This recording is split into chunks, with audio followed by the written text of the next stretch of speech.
Bienvenidos a Energías Eficientes, serie en la que hablamos de la realidad energética de nuestro país. Yo soy Enrique Moravia. ¡Quique! Volviste a usar todo el agua caliente, no me puedo bañar. Y ella es mi mujer, Mariana Moravia.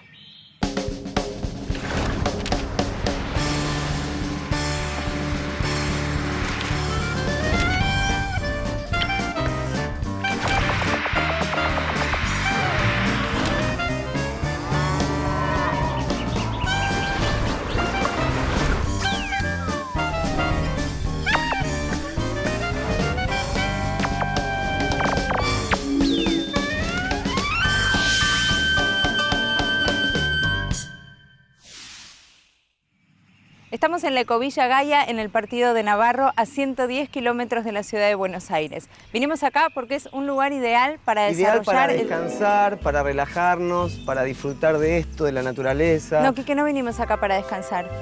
Vinimos acá porque es un lugar ideal para desarrollar el tema de hoy, las energías alternativas. Desde que comenzó a utilizarse la electricidad, esta se fue generando en máquinas cada vez más grandes que utilizaban la quema de combustibles derivados del gas o del petróleo.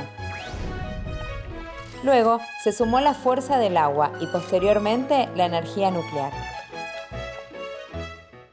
Estas fuentes se utilizan en todo el planeta y han asegurado electricidad a la humanidad por muchos años. Por eso se conocen como las fuentes de energía tradicionales. Oh, mi amor, ponete porque está lleno de mosquitos.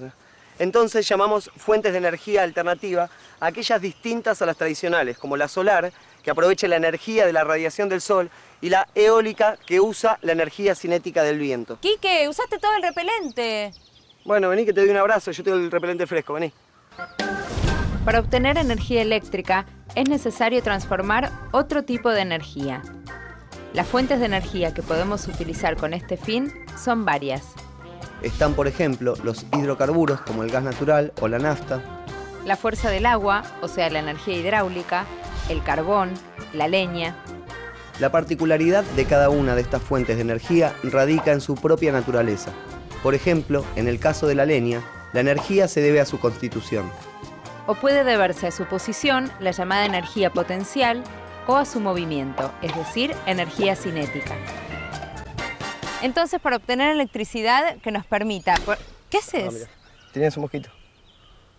Decía que para obtener electricidad que nos permita prender la luz, la plancha o la computadora, se realiza un complejo proceso de transformación de alguno de estos u otros tipos de energía. Por ejemplo, la energía de los combustibles, la de un salto de agua, la del núcleo de los átomos, etcétera, etcétera, etcétera. Por lo tanto, para disponer de electricidad en casa, necesitamos quemar combustibles como el petróleo, el gas natural o el carbón.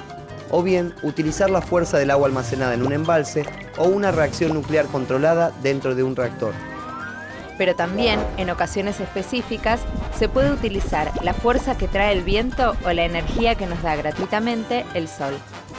Estas últimas dos opciones forman parte de las llamadas energías alternativas, que en nuestro país constituyen casi el 1% de la generación total de electricidad. Las energías alternativas se presentan como otra opción a las formas convencionales de generar electricidad. Repasemos. La energía eólica, que aprovecha la energía cinética del viento. La mareomotriz, obtiene energía del agua, pero de las mareas, no de los saltos. O la undimotriz, que la consigue de las olas. Otro tipo de energía alternativa es la solar, que obviamente utiliza la luz del sol. La geotérmica, que aprovecha el calor de las entrañas de la tierra en las zonas donde esto es posible. O la biomasa, ya sea como leña, como los combustibles líquidos que se obtienen de ciertos vegetales o como el biogás, que se produce en la descomposición de residuos orgánicos. Aunque presentan muchas ventajas con respecto a las energías tradicionales, lamentablemente las alternativas también tienen muchas limitaciones. Aún así, vale la pena conocerlas, ya que son un aporte valioso en muchas situaciones específicas.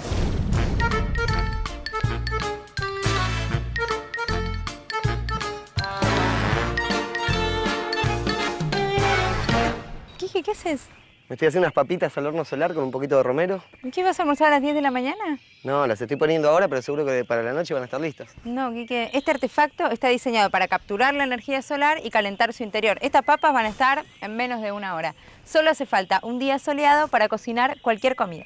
Esta es básicamente una de las maneras en que se puede aprovechar la energía solar, a través de colectores solares.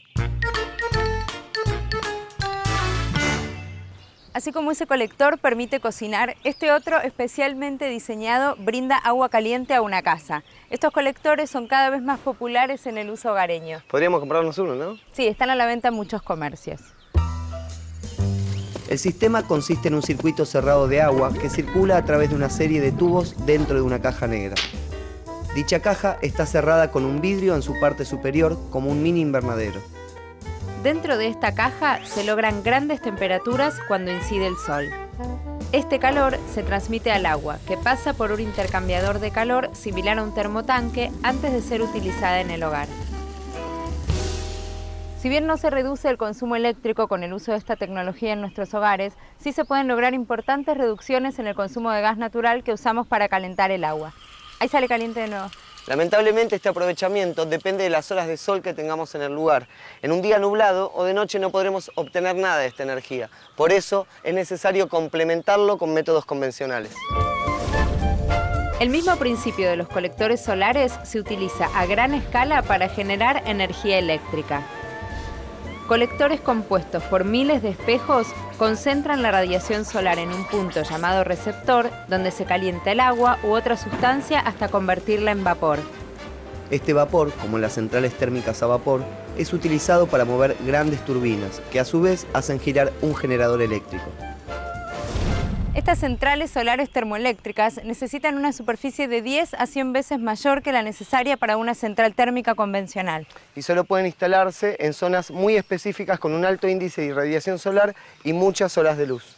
Además, dada la gran cantidad de espejos y el posicionamiento individual de cada uno, su construcción y el mantenimiento son muy caros.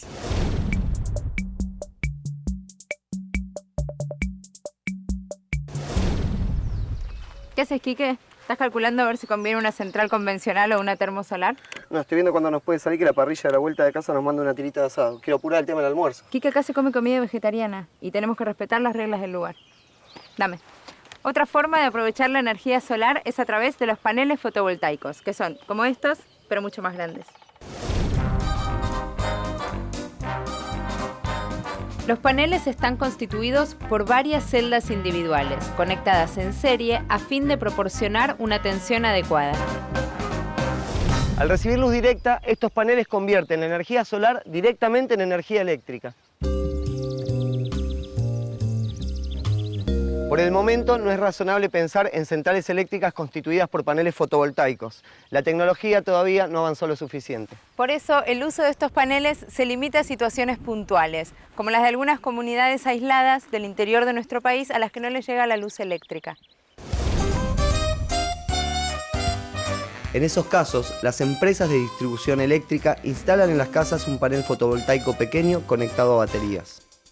De esta manera, sus habitantes pueden tener, al menos por unas horas al día, electricidad para escuchar radio, iluminar, usar la computadora, etc.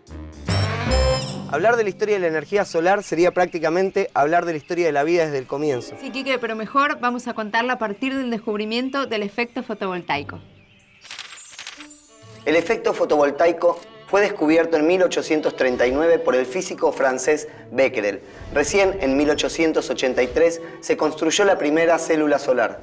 Albert Einstein obtuvo el Premio Nobel de la Física por la explicación del efecto fotoeléctrico, pero la aparición de una tecnología utilizable recién llega con el desarrollo de la industria aeroespacial. Los satélites y las sondas en órbita poseen paneles fotovoltaicos que cubren sus requerimientos de electricidad. Esto se logra gracias a la mayor irradiación solar que obtienen por estar fuera de la atmósfera. La solar es una energía limpia que no genera gases de efecto invernadero. Sí, lástima que por su construcción y mantenimiento la central solar termoeléctrica sea tan cara. Bueno, escala por ahora. Sí, además la energía fotovoltaica no es viable a gran escala y las dos solo generan electricidad cuando hay sol. Sí, pero no necesita combustible de ningún tipo y no reduce los recursos energéticos fósiles. Sí, pero siempre hay que tener baterías o algún sistema de generación eléctrica para cuando no hay luz solar. No genera ruidos. Su uso es limitado. Además... Espera, Mariam, porque en realidad hablar de energía solar es hablar de muchas energías que utiliza el hombre, porque la mayoría depende de ella. Las diferencias de temperatura causadas por el sol en las distintas masas de aire provocan los vientos que se usan para generar electricidad. El sol también es el motor del ciclo del agua. Este genera evaporación y lluvia que alimenta los ríos que se usan para generar hidroelectricidad. Gracias al sol se desarrollan las plantas y los árboles mediante la fotosíntesis. Estos vegetales nos permiten utilizar la madera como leña o carbón vegetal. Y como si fuera poco, con el paso de millones de años, los restos del mundo vegetal y animal enterrados originan los combustibles fósiles: carbón, petróleo y gas utilizados como fuentes de energía. La energía geotérmica, que proviene de las entrañas de la Tierra, la de las mareas, que depende del ciclo lunar, y la nuclear, que proviene de la energía interna de los átomos, todas son independientes del Sol. ¿No sentís como un olor a quemada? ¡Uy, las papas! Te dije que se hacían en 1 hora.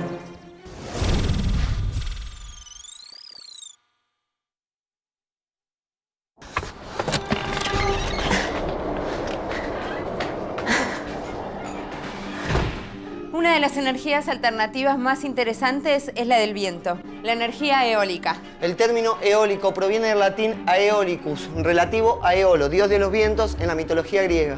En este momento, con esas máquinas que están afuera, se está generando electricidad simplemente a partir del viento, sin ningún otro tipo de combustible.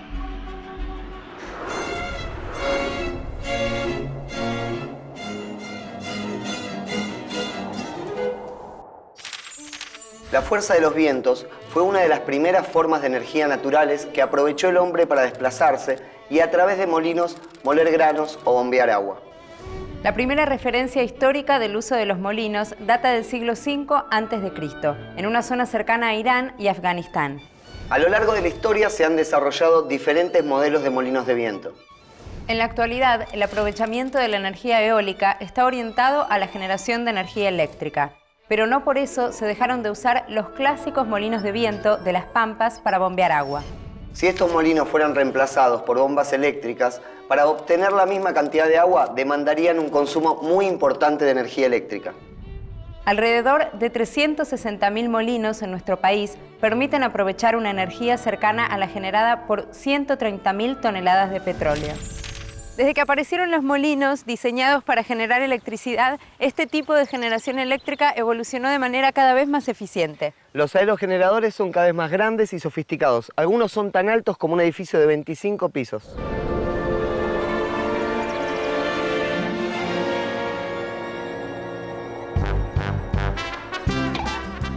Un aerogenerador está compuesto por los cimientos, la torre, la góndola, las aspas, el rotor y la conexión a la red eléctrica. Salvo la torre, los cimientos y las aspas, todo lo demás se encuentra en la góndola. La góndola gira alrededor de la torre para poder enfrentar al viento cuando está generando. Las aspas y el rotor giran por la energía cinética del viento que transmite su movimiento a una caja de engranajes. La caja de engranajes transforma la baja velocidad del eje del rotor en alta velocidad de rotación en el eje del generador eléctrico. Y el generador transforma esa energía en eléctrica. En la Argentina, la actual generación eólica comprende el 0,1% del total de la energía eléctrica generada. Para darnos una idea, necesitaríamos 50 veces la cantidad de aerogeneradores instalados en la Argentina para lograr una generación similar a la de la Central Hidroeléctrica del Chocón, en la provincia de Neuquén. La Central Hidroeléctrica del Chocón tiene una potencia de 1.200 megawatts que abastecen a entre 170.000 y 250.000 hogares. La geografía del país o de la región es un tema fundamental que hay que tener en cuenta para la instalación de aerogeneradores. No en todos los lugares del país se dan las condiciones óptimas para aprovechar los vientos. Y a veces, cuando se dan, el lugar está tan alejado de la zona de consumo que su aprovechamiento es inviable. Es lo que pasa con la Patagonia Argentina, que a pesar de ser un lugar mundialmente reconocido por sus vientos persistentes, se encuentra demasiado lejos de los grandes centros de consumo. Sin embargo, aunque no haya extensas granjas eólicas, sí podemos encontrar generadores eólicos que presentan soluciones coyunturales en distintos puntos del país. Por ejemplo, en Comodoro Rivadavia, donde se encuentra la mayor generación eléctrica de este tipo. Radatili, Claromecó, Darragueira, Mayor Buratovich, Punta Alta, Tandil, Cutralcó, General Hacha y Pico Truncado. En abril de 2009, IMSA puso en marcha el primer molino eólico en el Tordillo Comodoro Rivadavia. Este molino forma parte del Plan Estratégico Nacional Eólico de la Argentina. Dicho plan prevé en una primera etapa la instalación de 60 megawatts eólicos en la provincia de Chubut. ¿Quique, tiene alguna contra este tipo de generación? Algunos de los impactos ambientales atribuidos al uso de la generación eólica a gran escala recién están comenzando a ser estudiados. Ejemplos de ellos son el impacto en fauna, sobre todo en las aves migratorias, el ruido producido por las turbinas, el impacto visual y el uso de la tierra. Una granja eólica necesita entre 500 y 1500 veces el terreno utilizado por una central termoeléctrica tradicional de la misma capacidad y entre 2000 y 8000 veces el terreno necesario para una central nuclear. ¿Qué te pasa, Quique? No, estoy muerto de calor, María. De repente no corre una gota de viento.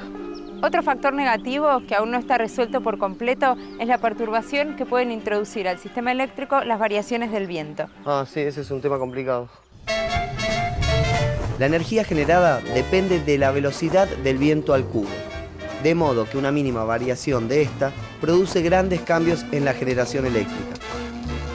Si estuviera conectado al Sistema Interconectado Nacional, habría que tomar muchas precauciones y realizar controles adicionales a los usuales, porque las variaciones producidas podrían generar serios problemas de estabilidad en el sistema.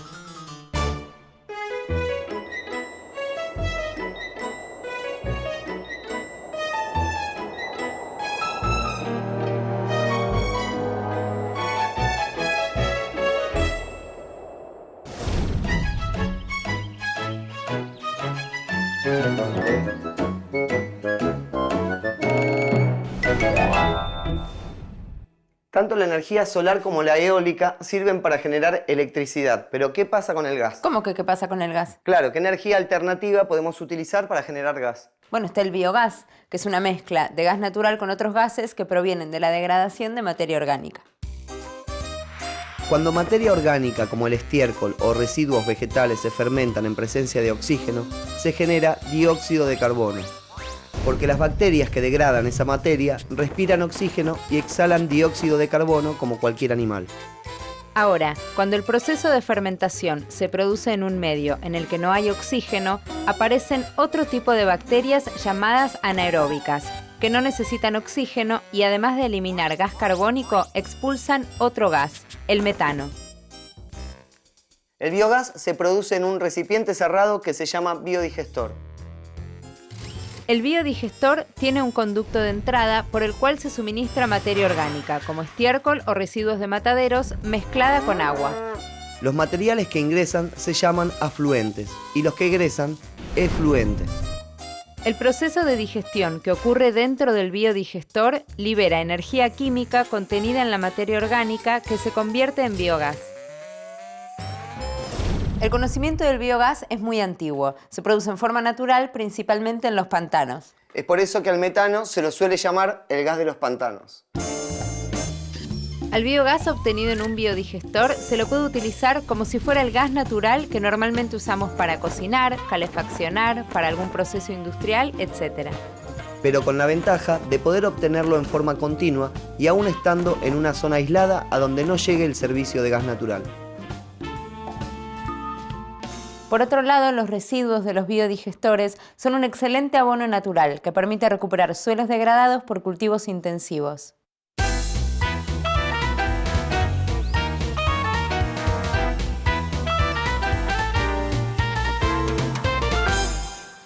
Sabemos que poner un colector solar o un panel fotovoltaico en nuestras casas no es una opción para cualquiera. Pero podemos aprovechar la luz solar o el viento para hacer un uso eficiente de la electricidad y, por lo tanto, racionalizar el gasto de las fuentes no renovables de energía. Algunas ideas para tener en cuenta.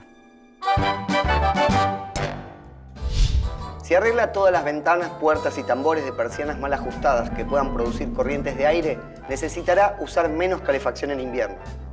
Usted puede aprovechar la luz natural del sol empleando colores claros para decorar su casa, ya que absorben menos luz y la reflejan.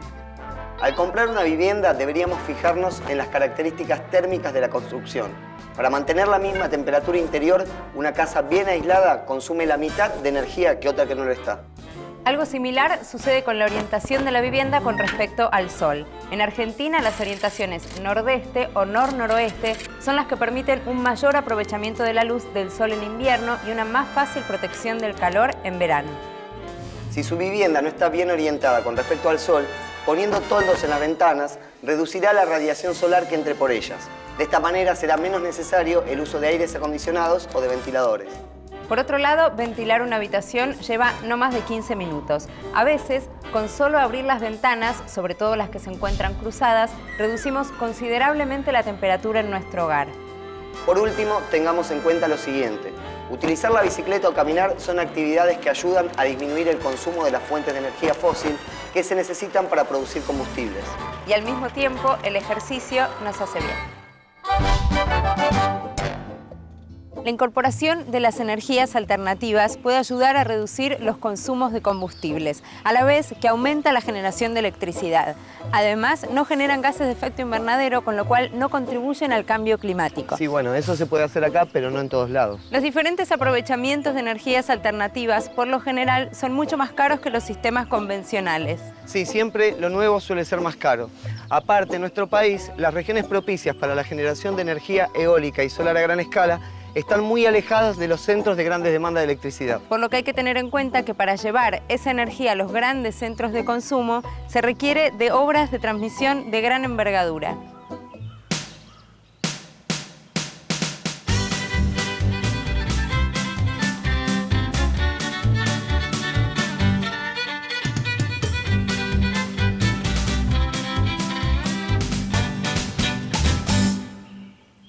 Como vimos hoy, las energías alternativas y las tradicionales no son rivales, sino muy buenos complementos. ¡Quique! Dale, Marian, apurate que a las 8 juega Racing y quiero llegar para ver el partido. ¡Te terminaste todo el agua caliente de nuevo! Bueno, te espero en el auto entonces. ¡Egoísta!